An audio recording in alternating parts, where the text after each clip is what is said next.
It's the mid-1860s, and the New Zealand wars have seen fighting between Māori and Pākehā for the last 20 years. In the North Island, the actions of imperial forces are causing great anger, and not just amongst Māori.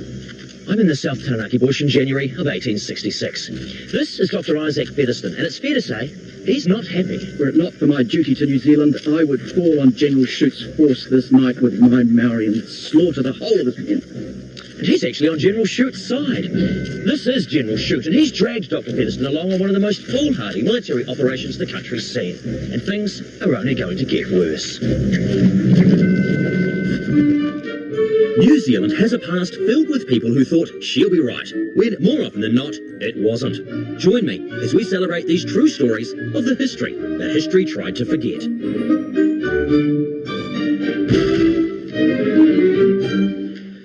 They say you should choose your battles wisely, but we have a long history of people who've rushed into a bit of argy-bargy for the most ridiculous of reasons.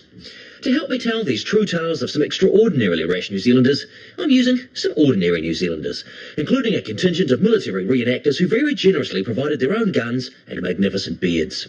So join us as we parade through the great stories of foolhardy conflict.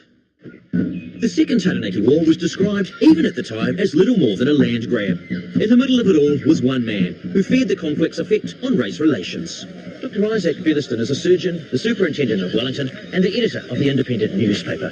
He's just arrived here in Taranaki with a contingent of pro-government Māori troops who refuse to fight with anyone else. Why? Well, there's a very simple reason for that. Because Featherston might just be the bravest, lads, or foolhardiest leader they have ever had. Although in terrible health, he once led them into battle wearing nothing but his dressing gown and armed only with his cigar. I suspect the Maori just want to see exactly what it is he'll do next. They're all here to serve alongside the soldiers of this man, the vigorous, the bold General Sir Trevor Shute. What a great name for a military man, General Shute. What are we going to do today, General Shute? Well, I thought we'd go for a General Shute. It's a career that plans itself. What? He's in charge of the military forces here in Taranaki.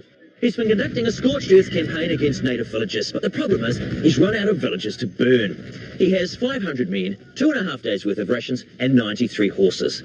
So he thinks, what are we going to do now? Featherston is hoping the answer to that question is go home. But Shute has an idea. Wait, I have an idea. We'll march around the inland side of Mount Egmont. Mount Taranaki. Mount Taranaki. When did that happen? Featherston is not impressed. That is the most foolhardy idea I have ever heard. Featherston has disliked Shute from the outset. He even threatened to challenge him to a duel. He said he would shoot Shute as soon as the war was finished. And with Featherston, that is not out of the realms of possibility. Because a few years earlier, Featherston duelled with William Wakefield over a newspaper editorial. It was particularly brave of Wakefield because Featherston was actually his doctor. Featherston fired first, whereupon Wakefield fired into the air because he said he wouldn't shoot a man with 7 daughters. Featherston replied by asking for another shot. New Zealanders seen duels fought over women, insults to the king, poetry criticism, and even wayward fruit. At a gentleman's club in Auckland in September of 1850, a chap called Blackmore throws an orange at his friend's head. The orange bounces off his friend's head and hits William Gisborne right in the face. Gisborne is outraged. I am outraged. Choose your weapon. 2 days later, the two men meet at dawn to fight what is one of about 30 duels recorded in the country's history. Gentlemen.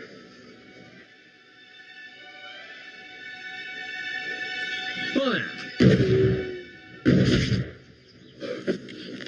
And with that, honour is satisfied. But Gisborne is then immediately dishonoured by losing his government job as a Justice of the Peace. Oh, but don't worry. You do eventually get the very nice town of Gisborne named after yourself, which seems appropriate because that's where they grow oranges. Now look, we are going to show them the might of the Empire. Dr. Featherston's duel with William Wakefield wasn't over fruit. It was over a particularly pointed editorial that Featherston wrote in his newspaper. But he wasn't the only person to be threatened with violence for his writing.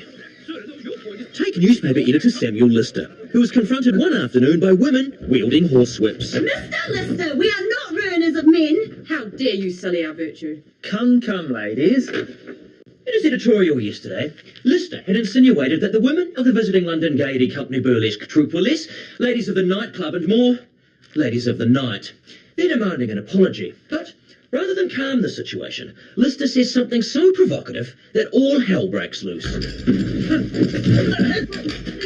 The Gaiety girls take their horsewhips in their dainty little hands and they begin to thrash Lister. His office is torn apart, windows are smashed, one of his printers tries to escape, but he's caught, and for blackening their names, the Gaiety girls blacken his face.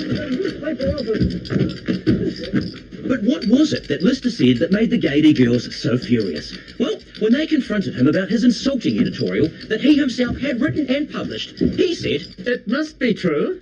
It's in the paper." Little wonder they horsewhipped him. And with all the publicity over this foolhardy fracas, the entire season of the London Gaiety Girls burlesque show sold out. Back in the Taranaki bush, the only fighting going on is between a British general and a man affectionately known as the Little Doctor. Dr. Featherston is about ready to horsewhip General Sir Trevor Shute, because Shute has realised that no British forces have travelled around the inland side of Mount Taranaki to New Plymouth. Despite local Māori saying it's impossible to march so many men and horses that way, Shute, sensing an opportunity to prove that nowhere is safe from the might of the Empire, dictates a letter to the good people of New Plymouth. Take a note. I will be coming around the mountain when I come. I will be coming round the mountain when I come. I will be bringing 500 men and a significant number of horses. I will be coming round the mountain when I come. When you come. See you in 3 days. That was all. Imbecile. What's he?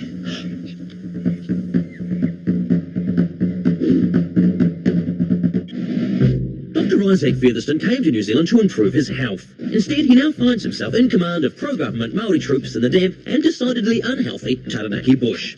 He's furious with the foolhardy General Shute, who is determined to become the first man to march troops around the inhospitable inland side of Mount Taranaki, as if war against Māori wasn't dangerous enough. So confident is Shute of success that he sent a letter to the good people of New Plymouth telling them the 96-kilometre trip will take him a mere 3 days. The townsfolk of New Plymouth are very excited. They've just received General Shute's letter. He'll be coming around the mountain when he comes. He'll be coming around the mountain when you go. Who'll be coming? General Shute, he'll be coming around Yes, the mountain. thank you, Barry. I think we've milked that one enough. On the day of General Shute's expected arrival, they build a ceremonial arch, they lay on a spread, they assemble the band, and they wait. And they wait.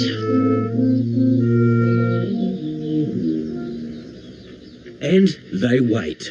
By nightfall, General Shute and his men haven't arrived. The townsfolk have eaten the spread and the band has packed up and gone to bed. Where is Shute and his glorious 500? Well, they are still deep in the bush. Hello, men. The distance they were supposed to cover was 96 kilometres. At the end of day 3, they've travelled... Where are we? 6 kilometres. It's fair to say that Shute's triumphant march is going a little bit pear-shaped. Wouldn't you agree, Tommy? Yes, I do. How hard would it be to get 500 men and 90-odd horses through the bush here in South Taranaki? It's going to be a very difficult job, really. What would you have done differently? Well, I would have gone with a very small team, basically. Very precise and very skillful people. And really, it's adapt yourself in that kind of environment. So you got to be part of the bush, part of the tree, part of the mud. If General Shute had come to you and say, Tommy, I'd like to have you as a consultant. I'm going to march my men through the bush, 500 of them, around the inland side of the mountain, through the most impenetrable bush in the country. What should I do? Should I go for it or not? What would you have said? Oh, go where you come from. The Empire didn't work that way, though, did it? No. They were tenacious buggers, weren't they? Oh, I guess they had to be 100 years ago. Yeah. And so they're quite determined. It's all about power, control, political power, domination globally. Which is all well and good, but a bit bloody miserable for these guys. Well, they have a difficult job. Yeah. Being down the slave for the generals and the politicians. In many ways, it was a public relations exercise. That's the whole thing about the colonial system. Used to really put their mark in it. And it's just as simple, the flags is another game. So they probably already know that people have been watching it. So they go in there with their attitude. Do you think they would have found it a bit amusing, watching them, and after 3 days, 6 kilometres? Oh, my guess is that they're saying silly buggers. It's almost impossible to imagine just how miserable this must have been, but fortunately, we don't have to imagine it because of Gustavus von Temsky. This is him, mercenary, womanizer, and painter of excellent watercolours, such as this one right here, depicting the very moment where things are at their worst for General Shute and his glorious 500. Here is General Shute, standing next to one of the many creeks that's impeding his progress. Shute is saying, "Where's my dinner?" And where is his dinner? Well, it's there. They've currently run out of rations, so they're butchering one of the horses, saving the prized heart for Shute. But there is one man refusing to eat any horse meat, Dr. Featherston. And why does he refuse to eat horse meat? Well, it is currently so wet they can't even light a fire, forcing him to eat the horse raw, what they wouldn't have given for a few umbrellas, which can be a lot handier in a conflict situation than you might expect. It's 1912, and Waihi is in the midst of the great miners' strike. The miners are sick of the accidents, the poor pay, and the terrible disease known as miners' lung. Conditions are so bad that some miners even resort to chopping off their thumbs for the compensation. And if the men are on strike, then their wives are on strike too, and the women are a formidable force, especially armed with their umbrellas. And Known as the Scarlet Runners, the women found the umbrella was the perfect weapon for civil disobedience. Two women on opposing sides of the strike fought a duel with them. Another woman broke hers over the head of a mounted constable's horse. The Scarlet Runners also painted slogans on their umbrellas, so that when they closed them, they could carry around a perfectly secret, audible protest banner. And because it's New Zealand, umbrellas are also very useful when the weather inevitably rains on your parade. Dr. Isaac Featherston is not at all surprised that it's raining on General Shute's Foolhardy parade around Mount Taranaki. Featherston came to New Zealand for the warm climate after a nasty bout of tuberculosis. He also suffers from asthma, bronchitis and sciatica, often at the same time.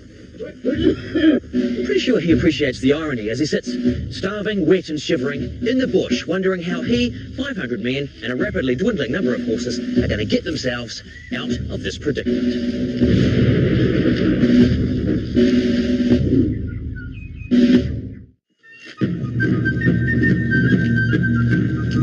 New Zealand has in its past a lot of people who could best be described as hot-headed, impetuous, devil-may-care, death or glory types, who are more than happy to rush out and engage in acts of foolhardy conflict.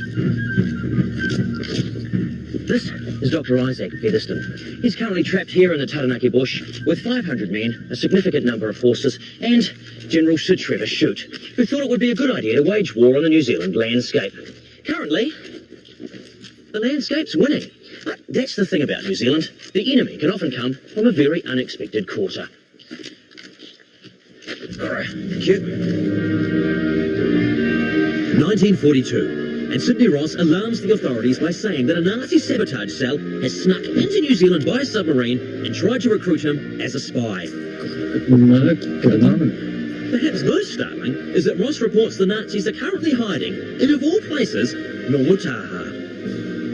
Yes, Nongataha. I have no idea why. The government recruit Ross as a double agent. They give him a secret identity, a wad of cash, a fancy car, and a lavish room at the Rotorua Grand Hotel, where for the next 3 months he reports on the activities of the Nongataha Nazis. How many? Good Lord! Keep me posted. Major Kenneth Folkes, the English head of New Zealand's brand new Security Intelligence Bureau, believes there is only one course of action. This is important. I believe that the Nazis are such a threat that the government must be dissolved and the military put in charge of the country. But Prime Minister Fraser's not keen on that idea and says, why don't we just send in the local police to check it out? Yes, Prime Minister. Bitterly disappointed, Folkes alerts the Rotorua police, who, it's fair to say, are rather surprised to be informed that there are Nazis hiding in Nongataha. With the security of the entire nation at risk, the police storm the Nazi hideout and discover that the house is occupied by an elderly civil servant, 3 nurses, and a dry cleaner, none of whom are Nazis. I mean, I know the Germans enjoyed a smart uniform, but a dry cleaner? No. How could this be? Was Ross wrong? Well, it wasn't so much that he was wrong, and more that he was making the entire thing up. Just the day before he turned up with his incredible spy story, he'd been released from prison, where he was serving time for charges of fraud and false pretences. You'd think they would have checked. It is one of the greatest hoaxes in our history, and it almost led to military rule. For gullibility beyond the call of duty, Major Kenneth Folks of the Security Intelligence Bureau is relieved of his position and returns to England to work as a carpet salesman. The irony is that the wartime government believed Ross, but they didn't believe the people they should have believed. Do we have any planes in this sector? No, nothing at all. What's this? That has to be a Japanese plane. Yes, this is Piha radar station, reporting an unidentified aircraft. Yes, sir, the Japanese. Yes, sir. He doesn't believe me. Seems amazing, really, Sandra, that they didn't believe them. That apparently happened, from time to time, especially in the early days of radar, when they really didn't know much about what the technology was capable of. But there also seemed to be an element of when women reported things, they were disbelieved. Fortunately, we do know Japanese, flew over Auckland at various times during the war, so it is highly likely that some of those flights were detected by the women and not believed. And it's just as well the Japanese were just having a look and then went. And then at other times, something quite innocuous could very easily be mistaken for the enemy. Whales, flocks of birds. Your father? My father, yes. It was actually reported in the newspaper that submarines had been seen off the coast of Piha and along the west coast. Eventually it was realised it was a Piha surf boat on the way rowing up to Muriwai with my father in the back as the sweep. And he got a nickname for that, and that was Conning Tower Pierce. It's lucky they didn't have any sort of defence batteries there. They may have started taking pot shots. They could have. There was one other hazard the women of the radar station had to watch out for. The Americans. The Americans had very young and not very good navigators. So coming back from the Pacific, if they overflew New Zealand, they were in deep shite. They were on their way down to the sub-Antarctic Ocean. So the radar stations performed a really important task in guiding in these wayward Americans that were about to overfly New Zealand. Gosh, to tell you what, the navigators must have been pretty incompetent if they missed what is one of the largest islands in the Pacific. Dr. Isaac Featherston knew where he wanted to be, and that was at home in the warm. But he was struggling to get there because he was trapped in the bush with General Shute, who had foolishly predicted it would take him a mere 3 days to march his troops around Mount Taranaki. But Shute hadn't reckoned on a Taranaki summer, which saw torrential rain soak his men to the bone. Sodden and starving, the pride of the Empire's forces find themselves in a desperate race around the mountain before the New Zealand bush does what Māori couldn't and defeats them. Finally, they send for help, and after 10 miserable days, they stagger out of the bush. All right, men, 3 cheers for General Shute. Hip hip! Huzzah! Hip hip! Huzzah! Hip hip! Huzzah! It wasn't quite the triumphant show of strength Shute was hoping for. But much to Dr. Featherston's consternation, General Shute had come around the mountain as promised. He hadn't lost a man, although he was short a few horses. And for the people of New Plymouth, that's enough reason to make some more sandwiches, reassemble the band, and watch as Shute and his bedraggled 500 march under the ceremonial arch they'd built to welcome them. All that is, except for Dr. Isaac Featherstone. And why was Dr. Featherston not marching? Was it because of his sciatica, his bronchitis, or his desire to challenge Shute to a duel? No. Dr. Featherston couldn't attend the buffet because somewhere along the way, he's lost his trousers. Should have probably commandeered the pants of a private to cover your privates, Isaac. Should have worn my dressing gown. Exactly.